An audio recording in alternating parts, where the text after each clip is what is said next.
Morning વિદ્યાર્થીઓ, કેમ છો? મજામાં? તો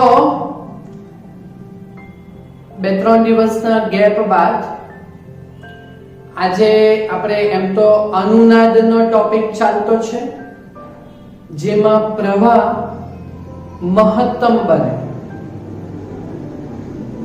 એમાં આપણે બે કાલ્પનિક ઘટકો આંડુ અને પાંડુ, એક્સેલ અને એક્સી બંને સેમ લીધા હતા. ત્યારે આપણો જે ઇમ્પિડન્સ હતો મોડ્યુલસ ઓફ ઝેડ તે અવરોધ જેટલો બનેલો હતો અને તેના માટે અનુનાદીય કોણીય આવૃત્તિનું સૂત્ર તે આપણે 1/√LC થી કરેલું હતું. એના ઉપરથી આપણે દાખલા ગણ્યા છે ને. ઓકે, તો એના ઉપરથી આજે આપણો સ્વાધ્યાયનો 11મો દાખલો તે છે આપણો 4 માર્ક્સ માટેનો LCR શ્રેણી પરિપથ છે અને જેના માટે A, B અને C એમ 3 સવાલના જવાબ આપવાના છે. ઓકે, તો જોજો કે સ્વાધ્યાય 11 રેગ્યુલર સ્વાધ્યાયનો છેલ્લો દાખલો છે. એમાં આપણે LCR પરિપથને 230 વોલ્ટના સ્ત્રોત સાથે જોડેલું છે. એટલે આ જે 230 વોલ્ટ છે તે VRMS વોલ્ટેજ છે. ઓકે, તેને ઇન્ડક્ટર L 5 ચોપડીમાં તમે જોજો તો વોલ્ટ લખેલા છે, 5 વોલ્ટ, પણ એ ઇન્ડક્ટર આત્મપ્રેરકત્વ જેનો એકમ હેનરી આવે તો એ સુધારો તમારે કરવાનો રહેશે. હેનરી વોલ્ટની જગ્યાએ હેનરી, બાકી બધું બરાબર છે. કેપેસિટન્સ 80 માઇક્રોફેરેડ છે. ઓકે, તો આ આપણે કેપેસિટન્સ 80 ગુણ્યા 10⁻6 ફેરેડ. ઓકે, તો 8 ગુણ્યા 10⁻5 ફેરેડ લેશું અને અવરોધની વેલ્યુ 40 ઓહ્મ જેટલી છે. ઓકે, તો એના માટે આપણી પાસે 3 સવાલ છે. પહેલો સવાલ એ, પરિપથને અનુનાદ સ્થિતિમાં લાવવા માટે સ્ત્રોતની આવૃત્તિ શોધવાની છે. તો ભાઈ આ અનુનાદીય આવૃત્તિ શોધવાની છે. તો પહેલા આપણે અનુનાદીય કોણીય આવૃત્તિ ω0 શોધશું, પછી f0 શોધશું. ઓકે, તો અનુનાદીય કોણીય આવૃત્તિ એટલે ω0 બરાબર 1/√LC. પહેલા ω0 શોધી કરીએ.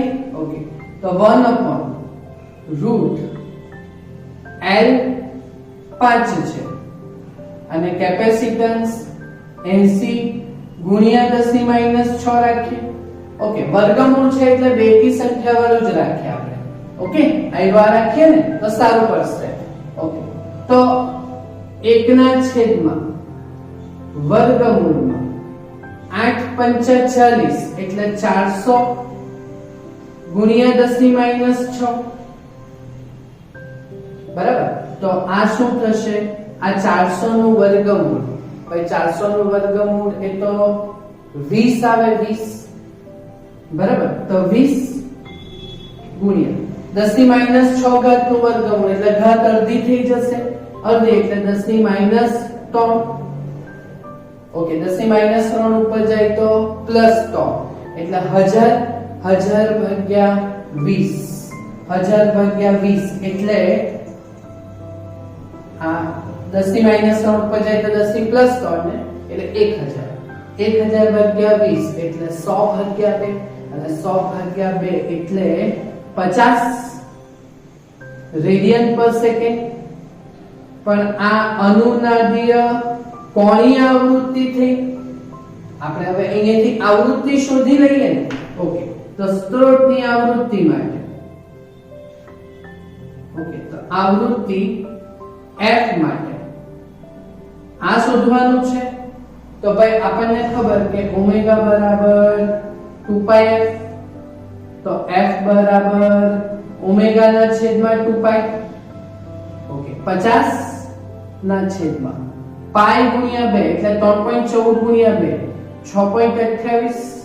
ઓકે, તો 50 ભાગ્યા 6.28 જો કરો તો 50 ભાગ્યા 6.28 જો આપણે કરીએ તો એ જવાબ આવશે 7.96. કેટલા? 7.96 હર્ટ્ઝ. બોલો, આવૃત્તિ भी શોધાઈ ગઈ, સ્ત્રોતની અનુનાદી આવૃત્તિ શોધાઈ ગઈ આપણી 7.96 હર્ટ્ઝ. બોલો, પહેલો સવાલ ખબર પડી? ઓકે, બીજો સવાલ, આ અનુનાદ આવૃત્તિ ઇમ્પિડન્સ અને પ્રવાહનો કંપ વિસ્તાર શોધવાનો. ભાઈ, અનુનાદ થાય ત્યારે ઇમ્પિડન્સ નું સૂત્ર શું આવે? તો ભાઈ, અનુનાદ વખતે અનુનાદ થાય ત્યારે XC અને XL તો સરખા બને કે, એટલે XC XL બરાબર 0 આવે. બરાબર, તો ઇમ્પિડન્સ નું સૂત્ર શું આવશે? આપણે ઇમ્પિડન્સ નું જોવાનું છે. ઓકે, તો ઇમ્પિડન્સ એટલે મોડ્યુલસ ઓફ Z. બરાબર, તો મોડ્યુલસ ઓફ Z એટલે રૂટ ઓફ, આનું સૂત્ર શું છે આપણી પાસે? R² plus XC minus XL આખાનો વર્ગ. બરાબર, હવે અવરોધની વેલ્યુ છે 40, પણ XC અને XL તો અનુનાદ થાય ત્યારે XC બરાબર XL, તો XC XL બરાબર 0 આવે. ઓકે, તો અનુનાદ વખતે આપણે ઇમ્પિડન્સ શોધવાનો, તો 40 નો વર્ગ ઓછા આ તો 0 થશે કે, બરાબર, તો બોલો 40 નો વર્ગ એટલે 40 નો વર્ગનું વર્ગમૂળ એટલે 40 આવશે ને. ઓકે, એટલે ઇમ્પિડન્સ અહીંયાથી આપણને મળ્યો કેટલો? 40 ઓહ્મ.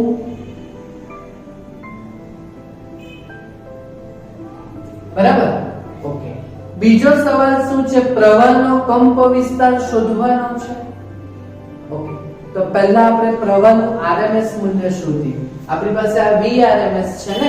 ઓકે, તો પહેલા આપણે RMS પ્રવાહ એટલે Irms શોધીએ. બોલો, Irms નું સૂત્ર શું આવે? તો ઓહ્મનો નિયમ, Irms Vrms ના છેદમાં ઇમ્પિડન્સ. ઓકે, એટલે 230 ના છેદમાં ઇમ્પિડન્સ કેટલું આપણે શોધ્યું ઉપર? 40. ઓકે, તો 230 ભાગ્યા 40 એટલે 23 ભાગ્યા 4. ઓકે, તો 23 ભાગ્યા 4 કરીએ તો આપણો કેટલા આવશે? 5.75 એમ્પિયર. બરાબર, પણ આ આપણો કયો જવાબ આવ્યો? RMS પ્રવાહનો જવાબ આવ્યો. ઓકે, તો આપણે તો પ્રવાહનો કંપ વિસ્તાર શોધવાનો છે. બરાબર ને, તો એ અહીંયા કરીએ. એટલે હવે Irms નું એવું સૂત્ર બોલો જેમાં પ્રવાહનું મહત્તમ મૂલ્ય આવે. Irms એટલે આપણે પહેલા દિવસે કરેલું હતું. Irms એટલે Im/√2. બરાબર, તો Im બરાબર શું થશે? √2 ઇન્ટુ Irms એટલે 5.75. ઓકે, તો પ્રવાહનો કંપ વિસ્તારનું મહત્તમ મૂલ્ય Im 5.75 અને વર્ગમૂળ 2 એટલે વર્ગમૂળ 2 1.41 ગુણ્યા 5.75 આપણે કરીએ તો એ જવાબ આવશે 8.13 જેવો. કેટલો આવશે? 8.13 જેવો આવશે એમ્પિયરમાં. બરાબર, તો આ આપણો જવાબ આવી ગયો પ્રવાહનો કંપ વિસ્તાર એટલે પ્રવાહનું મહત્તમ મૂલ્ય. બોલો, સમજ પડી? ઓકે, અને છેલ્લો સવાલ તે તો આપણે આગળ 2 વાર કરી ગયા. પરિપથના ત્રણેય ઘટકોના 2 છેડે આપણે વિદ્યુત સ્થિતિમાન શોધવાનું છે. એટલે ઇન્ડક્ટર, કેપેસિટર અને અવરોધ R ના 3 છે. બરાબર, તો આપણે આ વસ્તુ કરીએ. તો પહેલા આપણે અવરોધના 2 છેડે એટલે અવરોધ R ના 2 છેડે સ્થિતિમાનનો તફાવત ને એ આપણે RMS વાળું લેવાનું છે. ઓકે, તો અવરોધ વોલ્ટેજ, અવરોધના બે છેડા વચ્ચે વોલ્ટેજ એટલે VR, આ બે છેડા વચ્ચે. ઓકે, તો ઓહમનો નિયમ શું કે વોલ્ટેજ V બરાબર IR.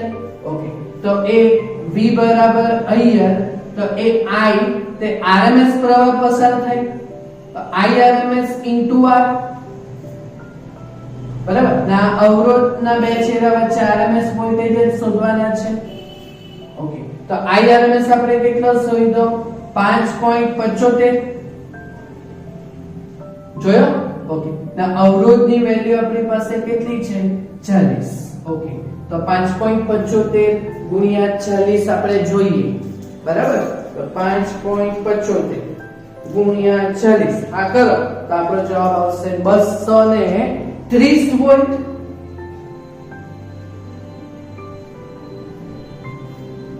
એટલે જેટલા વોલ્ટેજ સપ્લાય કરેલા હતા બધા અવરોધના બે છેડા વચ્ચે ચાઉ થઈ જાય, એટલે બધા અહીંયા જ ડિસિપેટ થઈ જાય, અહીંયા જ બધા વોલ્ટેજ ખવાઈ જાય. બરાબર, ને આ લોકો બે વચ્ચેના વોલ્ટેજ હવે ચેક કરીએ. બરાબર, ચાલો તો અહીંયાથી આગળ એટલે ઇન્ડક્ટર L ના બે છેડે વિદ્યુત સ્થિતિમાનનો તફાવત. ઓકે, તો એ VL RMS. ઓકે, તો આમાં બી ઓહમનો નિયમ IR, પણ I ઇન્ટુ R અવરોધની જગ્યાએ ઇન્ડક્ટરમાં આવે રિએક્ટન્સ એટલે XL ના પ્રવાહ કયો લેવાનો? IRMS. ઓકે, હવે જો IRMS તો છે આપણી પાસે 5.75, પણ XL નું મૂલ્ય ઓમેગા L અને ઓમેગા ની વેલ્યુ જોઈને શોધી કે ની 50. ઓકે, તો એવી રીતે જશું આપણે. ઓકે, તો IRMS ઇન્ટુ XL એટલે ઓમેગા L. ચાલો વેલ્યુ મૂકો. IRMS કેટલું છે? 5.75. ઓમેગા અનુનાદીય કોણીય આવૃત્તિ આપણે કેટલી શોધેલી છે? 50 ઓમેગા. અને L કેટલો છે? L તો એ 5 હેનરી છે. બરાબર, ચાલો તો આ વોલ્ટેજ આપણો કેટલો આવશે? તો ભાઈ 5.75 ગુણ્યા 50 ગુણ્યા 5, 5.75 ગુણ્યા 50 ગુણ્યા 5, આ જવાબ આવશે 1437.5 વોલ્ટ. બરાબર, ચાલો હવે તેવી જ રીતે ઇન્ડક્ટરના બે છેડે આપણે શોધી લઈએ. આ ઇન્ડક્ટરનું પહેલું એટલે હવે કેપેસિટરના બે છેડે. ઓકે, તો કેપેસિટરના બે છેડે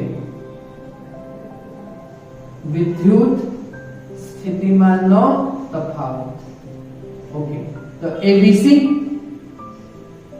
RMS વાળું.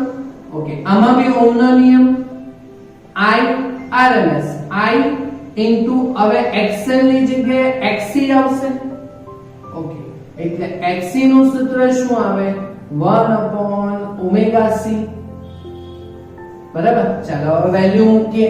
ઓકે, તો IRMS ની વેલ્યુ 5.75 ના છેદમાં ઓમેગા અને C ની વેલ્યુ એટલે 50 અને C ની વેલ્યુ કેટલી છે? 80 ગુણ્યા 10 ની -6. ઓકે, ચાલો 10 ની -6 ઉપર આવે એટલે 10 ની તો +6 થશે વોલ્ટ. ઓકે, અને 5.75 ભાગ્યા 50, 5.75 ભાગ્યા 50 અને ભાગ્યા 80 કરવાનું છે. ઓકે, તો આનો જવાબ આવશે 0.001437.5. કેટલા આવશે? 0.001437.5. 0.001437.5 આટલા ઇન્ટુ 10 ની -6 ઉપર જાય તો +6. બરાબર, તો જો સેમ જ જવાબ આવવાનો છે આના જેટલો. ચાલો અહીંયા છે ને પોઈન્ટ 1 2 3 4 5 6. બોલો તો કેટલો થશે? 1437.5. હરખા એવા વોલ્ટેજ વોલ્ટેજ ડ્રોપ સરખા આવ્યા. ઓકે, તો આ આપણા સવાલના 3 જવાબ થઈ ગયા. ઓકે, તરંગનો બે છેડે RMS વોલ્ટેજ શોધાઈ ગયા ઓહ્મના નિયમ પ્રમાણે. ઓકે, અને પછી છેલ્લે શું કીધું? દર્શાવો કે અનુનાદ આવૃત્તિ, એટલે આપણે જે વેલ્યુ લીધી તે ઓમેગા, LC સંયોજનના બે છેડે વિદ્યુત સ્થિતિમાનનો તફાવત શું છે? સરખો. તો જો ચેક કરો, L અને C નું સંયોજન એટલે આ L અને C માં જો તફાવત કેટલો? બંનેનો સરખો જ છે ને વોલ્ટેજ, તો તફાવત કેટલા આવશે? 0 જ આવશે.